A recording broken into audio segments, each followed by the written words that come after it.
우선은 우리나라 대통령이 양자 외교에서 첫 방문국으로 일본을 택한 것도 또 8월에 일본을 찾은 것도 그리고 미국을 방문하기 전에 일본을 찾은 것까지 모두 이례적이라는 평가인데 미국이 중시하는 한미일 삼각의 협력을 주도하는 그림을 좀 연출한 것인가 어떻게 평가하시는지요?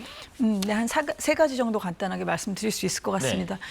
우선은 이제 한국에서 아무래도 정치적인 혼란이 뭐 반년 이상 계속됐었고 그런 상황 속에서 이제 뭐 주변국인 뭐 일본뿐만이 아니라 여러 나라들이 좀 우려를 했었죠. 네. 특히 이제 한국에서는 진보 정부가 들어서면 한일 관계가 아무래도 좀 여러 가지로 좀 부정적인 그런 결과가 나오는 그런 경향이 있었기 때문에 그런 부분에 대해서도 일본 내에서 우려가 없었던 것이 아닙니다. 그래서 첫 번째로는 아무래도 그런 부분에 대한 우려를 좀 해소해야 되겠다라고 하는 어떤 포석이 있으셨던 거로 생각을 하고 있고요. 네. 그리고 이제 두 번째로는 이제 일본을 먼저 가시는 것이 이제 미국을 가기 바로 직전이셨던 건데 네.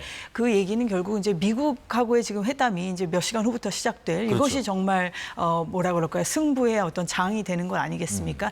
이전에 이미 이것을 경험을 했던 바로 옆에 나라 또 지금 관계가 우호적인 일본의 또 총리로부터 어떤 뭐 팁이라고 할까요? 좀 예습을 미리 할 수 있다면 좋지 않겠나 이런 생각도 아마 하셨을 것이라고 보고 네. 그리고 이제 세 번째가 지금 앵커님께서 지적하신 한미일의 구도가 필요하다. 이것은 전략적으로 필요할 수밖에 없는 지금 국면에 우리가 있다는 것은 많은 국민들이 이미 체감하고 계실 것이라고 봅니다. 뭐 전쟁이 일단 두 지역에서 이미 진행 중에 있는 것이 지금 영 수습이 안 되고 있고요, 제대로. 그리고 이제 이 우크라이나 전쟁을 통해서 우리가 절감하게 되었습니다만은 기존의 전통적인 방식의 전쟁에 더해서 네. 뭐 하이브리드 전쟁이라는 표현까지 쓰는데 어떤 인지전적인 영역이라든지 뭐 사이버, 드론 뭐 여러 가지 우리가 기존에 생각하지 못했던 분야로까지 전장이 확대된 양상입니다. 그래서 이런 것들은 아무리 강한 나라라고 하더라도 자국 혼자서 다 대처할 수 없다는 것이 요즘 이 현대전에 어떻게 보면 뼈아픈 교훈이기 때문에 그런 부분에서도 지금 한국과 또 일본 또 그리고 미국 이렇게 서로 믿을 만한 그런 국가들끼리는 더 연대하고 결속해야 되겠다라고 하는 것은 대다수 이미 여러 뭐 여론조사나 그런 결과에서 나오는 바와 같이 우리 국민분들께서도 느끼고 있으신 부분을 또 반영하는 그런 측면이 있었다고 보고 있습니다. 네. 네. 뭐 이재명 대통령이 자주 언급했던 그 실용 외교의 측면과도 궤를 같이 하는 거 아닌가 하는 생각도 듭니다. 한일 정상이 지금 17년 만에 공동 발표문을 공개했는데 발표문 통해서 얻은 가장 큰 성과 한두 가지 꼽아주신다면요? 네, 저렇게 5가지 정도 지금 이렇게 좀 구분 섹션이 좀 나눠져 있었는데요.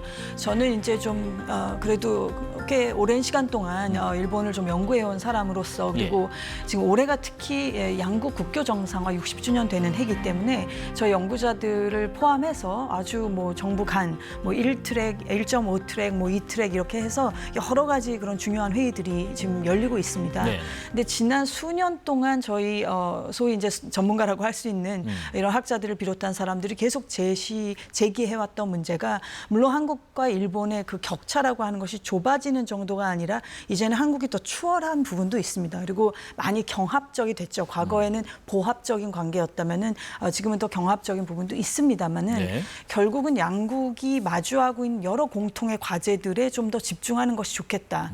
뭐 이런 저출산, 고령화, 인구 감소 문제뿐만이 아니라 수도권 집중으로 인한 소위 이 단어 자체도 일본에서 왔습니다만은 지방 소멸. 저는 사실 그 표현을 쓰는 것은 굉장히 좀 조심스럽습니다만 뭐 일본에서는 지방 창생 내지는 우리나라에서는 이제 지방 활성화 이런 표현을 쓰시지만 이런 문제라든지 또 AI 앞으로 또 군이 어떻게 현대화돼야 되는가 등등 이런 여러 가지 문제들을 우리가 같이 끌어안고 있기 때문에 이 정도 서로 흡사한 그런 유사한 구조적 문제를 끌어안고 있는 인국은 잘 없으리라고 봅니다. 그래서 그렇기 때문에 그런 문제들을 서로 공유함으로써 그리고 그 지혜를 서로 머리를 맞대서 짜냄으로써 더 건설적인 방향으로 양국 관계가 나갈 수 있다고 계속 제안을 해왔었던 사람 중에 하나로서는 굉장히 그 부분을 고무적으로 봤습니다.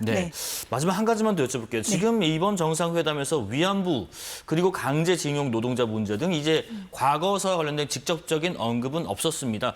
지금 여기에 대해서 시민단체들 여러 가지 유감의 표명의 의견을 지금 내고 있습니다. 뭐 일제강제동원 시민모임 등등등에서 보시는 것 같은 의견을 내고 있는데 이재명 대통령도 그런 얘기를 했습니다. 한미 정상회담을 위한 미국행 전용기 안에서 이 같은 지적을 당할 각오를 했다라고 밝혔습니다. 과거사 문제나 영토 문제 분명히 있고 시정해야 한다.